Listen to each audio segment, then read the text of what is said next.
habitants, c'est-à-dire que nous sommes avec un classement de 19,5 sur 20, présentant une qualité de compte exceptionnelle.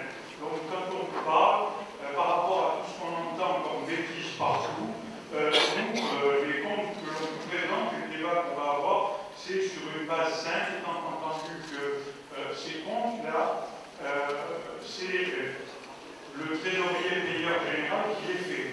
Voilà, donc première chose, qualité importante des comptes de la vie. Je me permets d'insister sur notamment cet élément et le tableau qui vous est présenté. Parce que la réalité, quelle est-elle? Quand on parle d'impôts, je dis bien quand on parle d'impôts locaux. Les impôts locaux qui sont perçus par la ville de Perpignan, c'est la taxe foncière sur les propriétés bâties et c'est la taxe d'habitation. La taxe foncière sur les propriétés bâties est payée par les gens qui sont propriétaires de leur maison, de leur logement. La taxe d'habitation est payée par les Perpignanais, mais pas tous, parce que lorsqu'on est exonéré d'impôt sur le revenu, ou lorsqu'on a un montant d'impôt sur le revenu relativement faible, il y a soit des exonérations, soit des abattements. Donc, regardez quelque chose de très clair par rapport à toutes les bêtises qu'on entend. Les sources sont celles de la Direction générale des impôts. Le taux de foncier bâti de la ville de Perpignan est de 27,41%. C'est le taux le moins élevé de l'ensemble des villes du Languedoc-Roussillon. Quand vous habitez à Montpellier, c'est 31,78. Quand vous habitez à Nîmes, c'est 31,05. Quand vous habitez à Carcassonne, c'est 41,69. Voilà ce qui dit exactement quelle est la situation fiscale et les impôts de la ville de Perpignan. En matière de taxe d'habitation, la ville de Perpignan est la ville la moins chère du Languedoc-Roussillon, de villes de plus de 100 000 habitants. Et au niveau de la France, Perpignan est classée 7e ville de France, de villes de plus de 100 000 habitants, il y en a 41, 7e ville de France pour la taxe d'habitation. Donc on a une fiscalité très très basse. Sur les 10 dernières années, nous avons fait 7 années de fiscalité zéro. 7 années de fiscalité zéro. Alors, le fond du problème, qu'est-ce qui explique que souvent votre taxe d'habitation ou votre taxe foncière monte? C'est que pendant cette période où nous avons fait une fiscalité zéro, le Conseil général, géré par les socialistes, a fait une fiscalité qui a augmenté de 25%. Au même moment, sur les 10 années dont je viens de vous parler. Au même moment, le Conseil régional, dirigé par les socialistes, a fait une augmentation de la fiscalité de 84%. Ce qui explique qu'aujourd'hui, quand vous avez une taxe foncière ou une taxe d'habitation trop chère, vous la devez aux socialistes au pouvoir, au Conseil général et à la région. Et ça, c'est le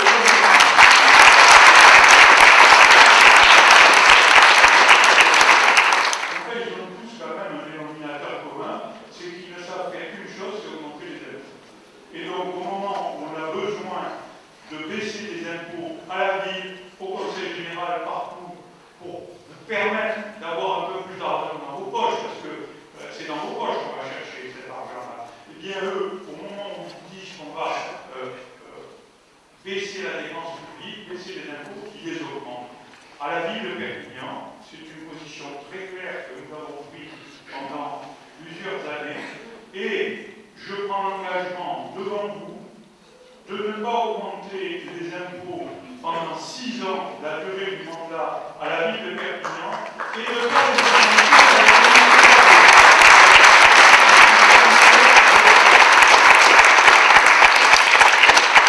fiscalité zéro. Parce que cet argent, c'est dans vos poches qu'on le prend. Et je préfère qu'il aille dans vos poches plutôt qu'il aille dans ses poches. Et donc là aussi, la réflexion que j'ai, c'est comment on optimise la gestion de l'ensemble du personnel municipal, comment, avec la formation en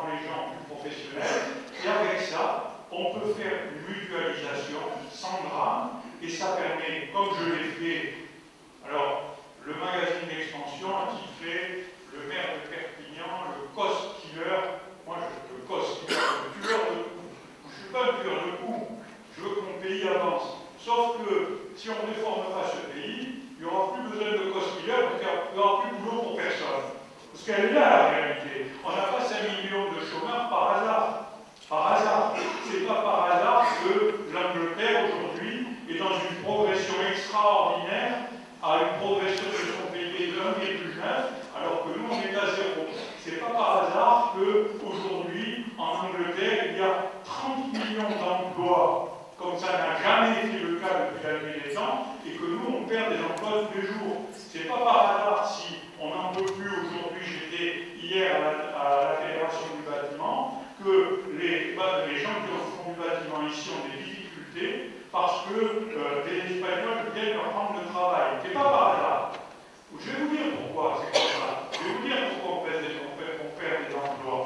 On les perd parce que les charges sociales et les impôts qui prennent sur les salaires sont trop importants. Et si on ne comprend pas ça, il n'y aura pas d'emploi pour nos enfants et pour nos petits-enfants. Alors, dans les engagements aussi que je prends, c'est qu'il faut être capable de continuer à investir. Parce que, vous savez, une ville qui n'investit pas, une collectivité qui n'investit pas, eh bien, elle ne permet pas de soutenir l'activité. L'activité, il faut le dire, dans les Pyrénées-Orientales et à Perpignan, l'activité, c'est beaucoup lié au bâtiment. C'est beaucoup lié au bâtiment. Parce qu'on a le tourisme, ça dure une partie de l'année. En revanche, si le bâtiment s'effondre dans les PO, et il faut savoir que le bâtiment a perdu 3000 emplois dans les Pyrénées-Orientales depuis 2 ans. Si ça continue comme ça, eh bien, on ne trouvera plus d'emplois dans les Pyrénées-Orientales autour du bâtiment. Il faut savoir qu'aujourd'hui, les règles fiscales et les règles de constructibilité qui ont été mises en place par les socialistes et par Madame Duflot sont en train de ruiner le bâtiment. L'INSEE mesure les progressions de la population sur plusieurs années, et depuis plusieurs années, les 3 dernières années notamment, nous sommes entre la 3e et la 4e place. Cette fois-ci, nous sommes à la 4e place. On est plus de 12% de progression de la population. Ce qui veut dire que nous attirons de plus en plus de gens qui veulent habiter à Perpignan. Et plus de gens qui veulent habiter à Perpignan, c'est plus de logements, c'est plus de consommation, c'est plus de personnes, c'est aussi plus de services publics. Donc voilà un premier élément qui montre le dynamisme de notre vie. Donc cet élément est un élément qui est dû à la politique que nous avons menée depuis des années d'investissement. Le deuxième chiffre qu'il faut retenir, et qui lui est encore plus intéressant, c'est qu'en termes de progression de la l'assiette foncière, nous sommes la 2e ville de France en termes de progression de son assiette foncière. Alors qu'est-ce que ça veut dire la progression de l'assiette foncière? C'est compliqué comme ça. L'assiette foncière, c'est en fait les gens qui achètent des maisons, des logements, et les entreprises qui achètent des terrains pour construire. Eh bien, ça augmente la richesse de Perpignan et votre richesse. Et là, on est placé 2e ville de France avec un taux supérieur à 40% en termes de progression de l'assiette foncière et de la richesse fiscale. C'est pour ça d'ailleurs que je vous propose de maintenir à 0% les taux pendant 6 ans à l'agglo et au département, parce que le dynamisme de cette population et le dynamisme de nos bases foncières nous permet de continuer sans vous augmenter les impôts. Alors ça nous permet de continuer aussi pour une autre raison, c'est qu'il y a des bons signes. Malgré la crise immobilière, cette année, nous avons délivré en 2013 863 permis de construire ou de logement. Ce qui veut dire qu'on continue à avoir une activité immobilière très forte dans la construction. Donc c'est ce qui permet aussi d'avoir un élargissement de notre assiette fiscale et de nous inscrire dans la modernité. C'est pas par hasard que c'est moi resté à Perpignan. Si on n'avait pas eu un terrain, les terrains de Torrevilla qu'on avait acheté il y a très longtemps et équipé, c'est moi, c'est parti. C'est pas par hasard, Trastrapoul s'est installé à Perpignan, leader mondial en matière de piscine. C'est qu'on a été capable tout de suite de dire on a des terrains, on peut vous les proposer. C'est pas par hasard qu'on a réalisé la totalité des opérations, notamment de déplacement de l'abattoir, mais on avait des terrains. Donc cette richesse, c'est du long terme, mais on l'avait du long terme, et on va continuer. C'est maintenant qu'on construit le Perpignan de ce temps. Quand on investit 46 000 €, ça fait un emploi privé de plus. Ça veut dire un chômeur de moins. Et les investissements de la ville de Perpignan pour l'année 2014, ce sera 54 millions €. On va continuer à pousser les feux, et on continuera pendant toute la durée du mandat. Parce que ma préoccupation principale aujourd'hui, c'est comment, au niveau de la ville, on contribue à faire baisser le chômage et à donner notamment la possibilité de trouver des emplois. Ça, c'est un élément essentiel et important. L'investissement est l'élément essentiel de notre politique. La dette moyenne des collectivités de plus de 100 000 habitants est de 1 140 €. Ce qui veut dire que si on peut considérer qu'on a une dette supérieure à la moyenne des collectivités, elle est de 800 €. Bon, mais 800 € par 120 000 habitants, ça fait 96 millions d'euros. Pour vous donner une idée, j'ai une offre pour un seul parking de Perpignan à 20 millions d'euros. Donc, on a tous les actifs qui permettent, si on avait envie de rembourser la dette, on ne peut pas la rembourser. Parce qu'on considère aussi que quand on emprunte pour faire un stade, pour faire une piscine, pour faire une école, pour faire un théâtre, il est tout à fait normal de le financer sur la durée de vie de l'école, de la piscine, du théâtre. C'est comme chez vous, quand vous achetez un appartement, une maison, ben, vous le mettez, l'emprunt sur la durée d'utilisation de votre maison. Et si c'est 15 ou 20 ans après, vous êtes propriétaire de la maison. La ville de Perpignan, c'est la même chose. Donc la dette aujourd'hui, c'est une dette qui est complètement maîtrisée et qui a permis de créer de la richesse pour Perpignan. Voilà quelle est la politique, voilà quelle a été notre politique. Ne pas augmenter les impôts, ne pas aller chercher de l'argent dans vos poches, essayer de vous laisser tout le pouvoir d'achat et faire en sorte, par l'emprunt à taux bas, d'étaler la totalité des financements sur notamment la dette. Et cette dette-là, c'est une dette très facilement maîtrisable. Alors, le budget, c'est exactement comme dans un ménage, comme dans une entreprise. Avec la différence que un ménage et une entreprise, pour un ménage, il faut travailler, pour une entreprise aussi. Et nous, les recettes, c'est vos impôts, c'est votre argent. Donc je crois qu'il est nécessaire de faire encore plus attention à votre argent, parce qu'on doit bien le gérer. Et un budget, en fait, quel que soit le budget d'une collectivité, c'est de quelle manière on peut bien le gérer et comment on peut bien le gérer. Et là, je vous apporte une garantie. C'est que l'équipe que j'ai l'honneur de représenter et que je vous présenterai prochainement, eh bien, elle est composée de gens comme vous. De gens qui sont à Perpignan, qui vivent à Perpignan, travaillent à Perpignan, qui ont leurs enfants, leurs petits-enfants, qui utilisent les services, qui utilisent tout. C'est-à-dire des gens qui sont soucieux du fait que tout ce que vous faites pour eux est une nécessité qui les engage à eux pour faire des économies. Alors il y a deux manières de faire la politique. Vous mentir, vous raconter qu'on peut faire un tramway. Oh, ça coûte 30 millions d'euros. Vous avez compris, 10 km, 300 millions, où on les trouve. Dans vos poches, non, c'est pas possible. Parce que là, alors, on vous brille. Après, il y a les théories, il faut qu'on y aille, etc. Ça marche nulle part. Il y a des exemples extraordinaires. Le Front National avance masqué. Ce qui ne veut pas dire. Il existe depuis 40 ans. Il a généré des villes. Coulon, l'équivalent de Perpignan. Ah, je vais vous dire comment ça a fini. Coulon, c'est intéressant. La ville ruinée, le maire condamné, sa femme condamnée pour détournement de 15 millions d'euros, le directeur de cabinet assassiné, et 7 élus du Front National condamnés par la justice.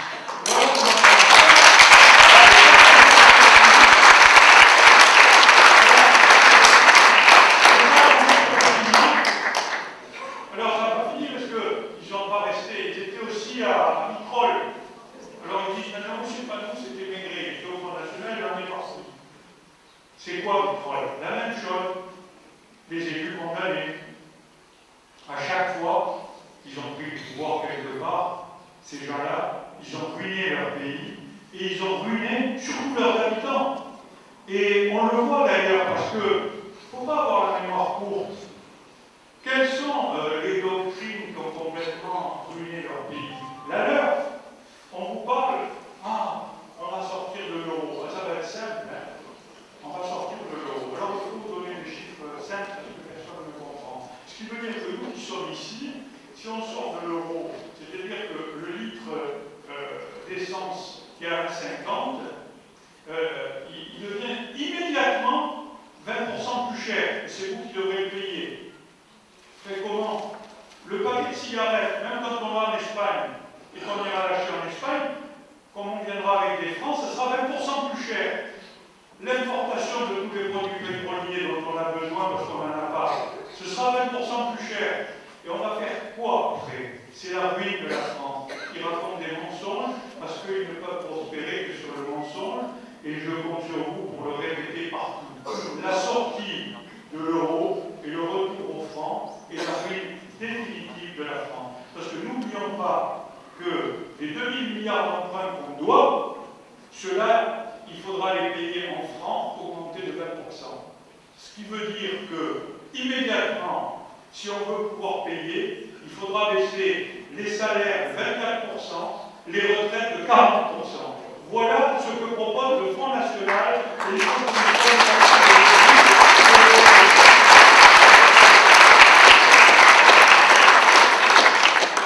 Je vais quand même vous raconter une histoire qui est intéressante, qu'il faut faire un peu de l'humour à un moment donné. Vous connaissez la différence entre les socialistes et Christophe Colomb? Non, mais je vais vous la donner. Christophe Colomb, quand il est parti, il ne savait pas où il allait, comme les socialistes. Christophe Colomb, quand il est arrivé, il ne savait pas où il était, comme les socialistes. Mais de toutes les manières, il s'en foutait parce que c'est pas lui qui payait, comme les socialistes. Alors,